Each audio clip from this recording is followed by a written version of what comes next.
چین نے ایک ایسی آبدوز تیار کر لی ہے جو سمندر کی گہرائیوں میں کئی ہفتوں تک چھپی رہ سکتی ہے۔ اتنی خاموشی ہے کہ ریڈار بھی اسے پکڑ نہیں پاتے۔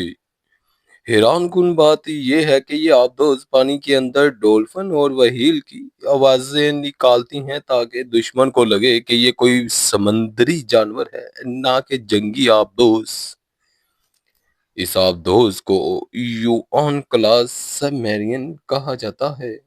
15 سالوں میں بڑی محنت سے تیار کی گئی ہے۔ اس منصوبے پر کام 1994 میں شروع ہوا اور 2006 میں پہلی آبدوز سمندر میں اتاری گئی۔ اسے بنانے میں چین کے بڑے سائنسدانوں اور انجینئرز نے حصہ لیا۔ ڈاکٹر ویشنگ لیانگ نے وہ سسٹم بنایا جس سے یہ آبدوز بغیر سطح پر آئے کئی ہفتوں تک پانی میں رہتی ہے۔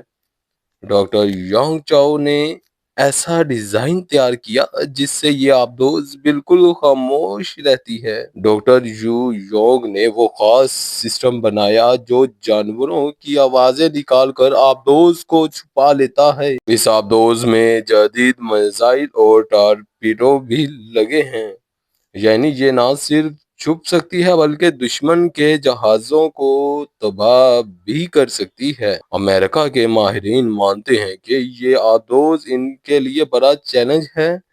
بھارت کو فکر ہے یہ آبدوز بحر ہند میں طاقت کا توازن بدل دے گی، اور روسی ماہرین کہتے ہیں چین نے پرانے ڈیزائن سے سیکھ کر بہت آگے نکل گیا ہے۔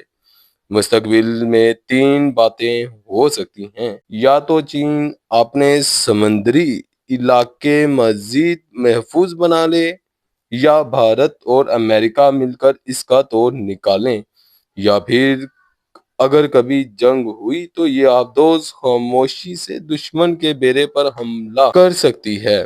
ناظرین، یہ کہانی چین کی 15 سال کی محنت، خفیہ منصوبہ بندی اور سائنسدانوں کی ذہانت جس نے دنیا کو حیران کر دیا۔ آپ کے خیال میں کیا یہ آبدوز دنیا کی طاقت کا نقشہ بدل دے گی، یا بڑے ممالک اس کا حل نکالیں گے؟